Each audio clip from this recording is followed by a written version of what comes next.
বলছি, আমার প্রথম যে প্রশ্নটা সেটা হচ্ছে এসআইআর নিয়ে রাজ্য তোলপাড়। আজকে মুখ্যমন্ত্রী এবং তার ভাইপো অভিষেক ব্যানার্জি রাস্তায় নেমেছেন তার দলকে নিয়ে, তৃণমূল কংগ্রেসকে নিয়ে। গতকাল রাত থেকে আমরা দেখলাম যে গ্রিস পার্ক থেকে একেবারে সেন্ট্রাল পর্যন্ত রাস্তাকে একটা দিকে পুরো ব্লক করে দেওয়া হয়েছে। কার পারমিশনে হয়েছে এবং কিভাবে করছে মমতা ব্যানার্জি? আমি প্রথমেই বলবো, এটাতে সবার আগে মমতা বন্দ্যোপাধ্যায়কে 24 ঘন্টার মধ্যে অ্যারেস্ট করা উচিত। কারণ আমি নিজে দেখে এসেছি আজকে ধর্মতলা দিয়ে হেলমেট বাদে মানুষ একের পর এক মানুষ বাইক চালিয়ে যাচ্ছে। এক একটা বাইকে 2জন বা 3জনও আছে। তো আমি একজন পুলিশ কর্তাকে জিজ্ঞাসা করেছিলাম যে রাজনৈতিক মিছিলে কি হেলমেট বাদে বাইক চালিয়ে যাওয়া যায়? তো উনি বলেছিলেন এটা ওয়েস্ট বেঙ্গল, এখানে সবই হয়। এটা ধর্মতলার মোড়ে কেসি দাসের সামনে আমার সঙ্গে ঘন্টা 3 আগে কথা হয়েছিল। তো এই হচ্ছে মমতা বন্দ্যোপাধ্যায়ের এসআইআর প্রতিবাদ। আসলে উনি বিশৃঙ্খলতা সৃষ্টি করাটাই ওনার কাজ। উনি এসআইআর আটকাতে যেমন পারেননি, নওশাদ সিদ্দিকী বলেই দিয়েছেন যে ওনারা যারা প্রতিবাদ করেছিলেন, করতে দেবেন না বলেছিলেন, তারা এখন কোথায়। তো মমতা বন্দ্যোপাধ্যায় এখন কোথায়, সেই নিজের স্ট্যান্ডটা ওনার দেখানো উচিত। আর আজকের যে ঘটনাটা সেটা হচ্ছে ওনাকে যে ওনার অস্তিত্ব এবং ওনার যে মাটির তলা থেকে মাটি সরে যাচ্ছে পায়ের তলা থেকে, সেই অবস্থানটা দেখানোর জন্য আজকের এই মিছিল। এবং এই মিছিলটা এত বড় মানে অন্যায় এবং আইনকে লঙ্ঘন করা হয়েছে। ধর্মতলার মতো জায়গাতে, রাজপথে, কলকাতার রাজপথে ধর্মতলায় আমি দেখতে পেয়েছি বাইকের পর বাইক, এক একটা বাইকে 2 থেকে 3জন মানুষ হেলমেট বাদে যাচ্ছে। এই অপরাধটাতে 24 ঘন্টার মধ্যে মমতা বন্দ্যোপাধ্যায়কে অ্যারেস্ট করা উচিত। তাহলে ল অ্যান্ড অর্ডার ঠিক জায়গায় থাকবে বলে মনে হয়।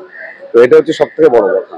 বলছি, কয়েক ঘন্টা মানে কয়েক দিনের নোটিশে এইভাবে রাজপথকে অবরুদ্ধ করে দেওয়া এবং এসআইআর এর নামে, যেখানে এসআইআর নিয়ে আলোচনা চলতেই পারে, এসআইআর নিয়ে সংসদে কি আলোচনা হতে পারে, এসআইআর নিয়ে কলকাতা হাইকোর্টে, সুপ্রিম কোর্টে মামলা হতে পারে, কিন্তু এইভাবে রাস্তা মঙ্গলবার, মানে যেখানে অফিস যাত্রীরা প্রতিদিন অফিস যান, অফিসে না গেলে তাদের স্যালারি হয় না, তাদের কি হবে?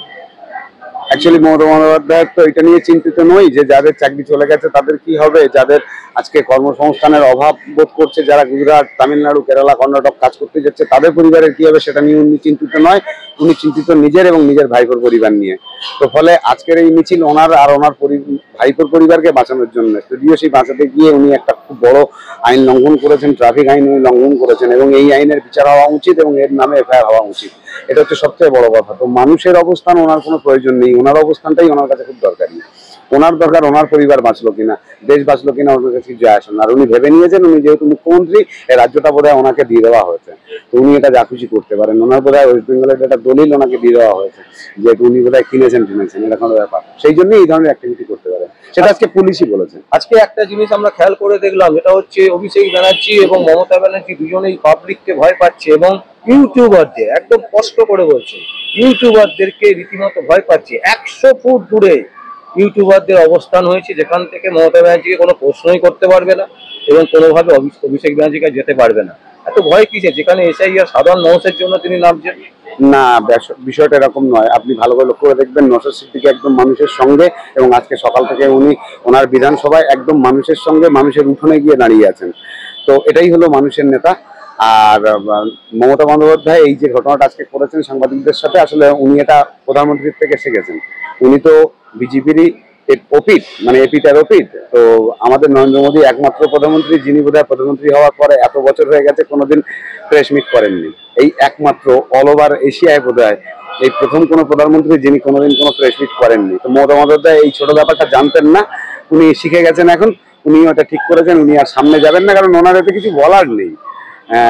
এসআইআর হবে, সিএ হয়েছে, তো যেগুলো হওয়ার সেগুলো হবে, সেগুলো ওনার কিছু করার নেই, সেই জন্য ওনার কিছু বলারও নেই। আর সবথেকে বড় কথা, কিছুদিন আগে কেউ একজন বলেছিলেন যে এসআইআর হলে জানা যাবে অভিষেকের বাবাকে।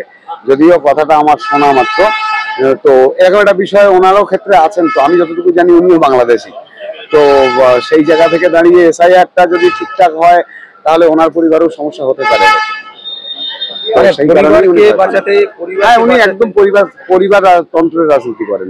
কংগ্রেস যেটা পরিবারতন্ত্রের রাজনীতি করতে গিয়ে আজকে কেন্দ্র থেকে ধসে গেছে, ঠিক একই রাজনীতি পরিবার কেন্দ্রিক রাজনীতি করেছে মমতা বন্দ্যোপাধ্যায়।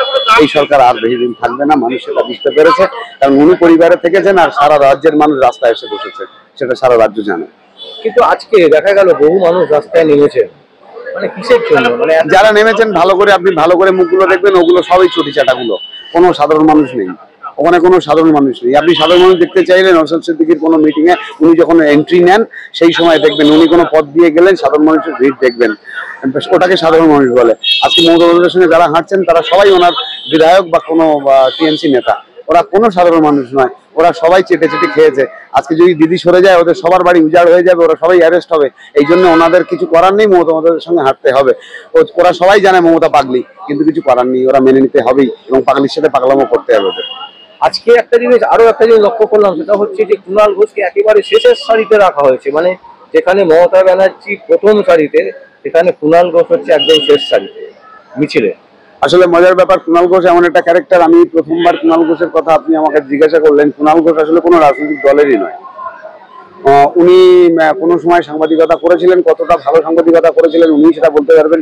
উনি সব জায়গা থেকে করে খান। মমতা বুঝতে পেরেছে ও বড্ড করে খাচ্ছে, তাই এখন একটু পিছনে দিয়েছে। আবার দলের জন্য কাজ করবে বা দলের জন্য দুটো খারাপ কথা লোককে বলবে, উনি তো খারাপ কথা ছাড়া ভালো কথা বলতে পারেন না। চারটে ভালো কথা বাইট দিয়ে দেবে, তখন মমতা আবার ওকে প্রথম সারিতে নিয়ে আসবে। এখনো ও অন্য দলের নামে খারাপ কথা বলছে না, তাই ওকে পিছনে রেখেছে। ও আর কোনো কাজে লাগে না, ওর দেশেরও কোনো কাজে লাগে না, ওর বাড়িরও কোনো কাজে লাগে না। তো মমতা বন্দ্যোপাধ্যায় এখন ওর কোনো কাজে লাগছে না, ওই লাস্টের সারিতে। বলছি, আমার শেষ প্রশ্ন সেটা হচ্ছে যে মুখ্যমন্ত্রী মমতা ব্যানার্জি, অভিষেক ব্যানার্জি এরা কি এসআইআরটাকে বন্ধ করতে পারবে? ওরা এসআইআর বন্ধ করার কে? তাহলে তো আমি বলবো উনি ওনার মতো মূর্খ দুনিয়া হয় না। আমি খুব একটা লেখাপড়া শিখিনি, তা আমার মনে হয় উনি আমার থেকেও কম শেখা। না হলে একটা কোর্ট অর্ডার, একটা ল অ্যান্ড অর্ডার, একটা রুল, একটা কনস্টিটিউশনাল রুল, সেই বিষয়গুলোকে উনি মানবেন না, এটা হয় নাকি? এটা তো হবেই, এটা তো স্বাভাবিক ব্যাপার। এবং সেই জন্যই তো তিনিই তো তার স্কুলের মাস্টারদেরকে বলেছেন যে আপনাদের অন ডিউটির মধ্যে কাজটা করতে হবে, যাতে কাজটাতে ব্যাঘাত ঘটানো হয়। কিন্তু যাই করুক না কেন সেটা তো একটা অন্য দিকে চলে যাচ্ছে। এই বিষয়টা তো হয়তো দেখা যাবে ল অ্যান্ড অর্ডারটাকে উনি এমন জায়গায় নিয়ে যাবেন, বিজেপির সুবিধা হবে, বিজেপি তখন হয়তো রাষ্ট্রপতি শাসন করিয়ে রাজ্যটাকে গ্রাস করবে। তো দুজনে মিলিতভাবেই সব করছে। মমতা বন্দ্যোপাধ্যায় যা করছেন সবচেয়ে ভালো উত্তর দিতে পারবে নরেন্দ্র মোদী, আর নরেন্দ্র মোদী কি করছেন তার সবচেয়ে ভালো উত্তর দিতে পারবে মমতা। যদি ওরা বুক ঠুকে সত্যি কথা বলে কোনোদিন মিডিয়ার সামনে, তাহলে দুজনের নামে বলে ফেলবে। তো এটাই সত্যি কথা, মানুষকে এটা বুঝতে হবে। বলছি, যারা বিএলও, যারা মানে লোকের বাড়ি বাড়ি যাবেন এই একটা মাস, তারা নিরাপত্তাহীনতায় ভুগছে, যেখানে শাসক চিৎকার করে বলছে এসআইআর করতে দেব না। এটা ইচ্ছা করে করছে, তো এটা তো ইচ্ছা করে করছে। নরেন্দ্র মোদী বলে দিয়েছে আমি এখান থেকে এসআইআর অর্ডার করিয়ে দিলাম, তুই ওখানে বাধা দিবি, আমি রাষ্ট্রপতি শাসন নেব, মারামারি করাবো। কারণ এসআইআর তো আর কারোর মুখের কথাই হচ্ছে না, এটা কোনো স্বাভাবিক বিষয় নয়। তাহলে বিএলওরা যখন যাবে তাদের কেন সেই প্রোটেকশন বা সেই ব্যবস্থাটা নেই? সরকারের কাজ ওদেরকে প্রোটেকশন দেওয়া, সরকারের নিজের লোকই যাচ্ছে।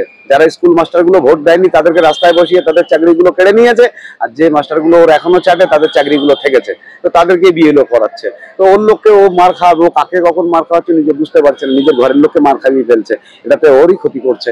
এবং এর ফল আপনারা 26-এর ভোটে দেখতে পাবেন, এবং আশা করি এই সমস্ত প্রভাব আপনারা 26-এর ভোটে খুব ভালো করে দেখতে পাবেন, মানুষ তার প্রতিবাদ করবে। আজকের এই মিছিলে কোনো প্রভাব পড়বে মানে রাজনীতিতে? হ্যাঁ, আবার মমতা একবার পাগলামো করলো, মমতার পাগলামোটাই তো রাজনৈতিক একটা প্রভাব, এবং এই প্রভাবের উপরেই রাজ্যের রাজনীতি চলছে। সত্যি কথা বলতে দেশে শিক্ষিত মানুষ, ভাবনা চিন্তা করা মানুষ হারিয়ে গেছে, মানুষ হারিয়ে যাচ্ছে। মমতা পাগলামো করে এবং সেই পাগলামোর সাথে আমরা সবাই সাথ দিই, তার সাথে আমাদের কাজ করতে হয়। আপনার আজকের মিটিং এর এই যে পাগলামোটা, আজকে এই যে এত বড় একটা অন্যায়, আমি বলছি তোমার মিডিয়া বলছি, আমি পুলিশের সাথে কথা বলেছিলাম, অন ডিউটি সেই অফিসার ছিলেন, যে ওখানে শকে বাইক গিয়েছে, যাদের মাথায় হেলমেট নেই 2 থেকে 3 জন দাঁড়িয়ে, যারা যাচ্ছে কোথা থেকে, কেশিদাসের ওখান থেকে। কি করে গেল? এই আইনটার কথা আগে মমতা উত্তর দিক, তারপরে উনি কোন আইন ভাঙতে যাচ্ছেন, কোন আইনকে রুখতে যাচ্ছেন? নিজেই আইন ভেঙে দিচ্ছেন। উনি কে? উনি তাহলে তো আমাদের গার্জেন কি করে বলবো? উনি মুখ্যমন্ত্রী কি করে হন? ওনার স্বাভাবিক বোধ বুদ্ধি নেই, নিজের ক্ষমতা জাহির করতে গিয়ে মানুষকে লেলিয়ে দিচ্ছেন, মানুষকে ভুল ব্যবহার করছেন। হ্যাঁ, অশিক্ষিত মূর্খ মানুষ তারা ভুল ব্যবহৃত হচ্ছে, একদম লাফাঙ্গা ছেলেবেলে আমি দেখতে পেলাম, বাইককে বাইক। আমি ছিলাম, আমি আজকে কথা বলেছি সেখানে দাঁড়িয়ে একজন পুলিশের সাথে, তিনি বারবার বললেন যেটা ওয়েস্ট বেঙ্গল হতে পারে, পুলিশ বলছে এটা, যেটা ওয়েস্ট বেঙ্গল হতে পারে। আপনি ভাবুন, আপনি আবার একইভাবে দেখবেন এই পুলিশই আমাদের সেনাপতি নওশাদ সিদ্দিকীর সাথে যথেষ্ট ভালো ব্যবহার করে। তার শালীনতা বোধ এবং তার সঙ্গে সেই সদ্ব্যবহার আপনারা দেখলে বুঝতে পারবেন। পুলিশ বুঝতে পারছে সহ্য করার মতন নয়, তবু সহ্য করছে। এই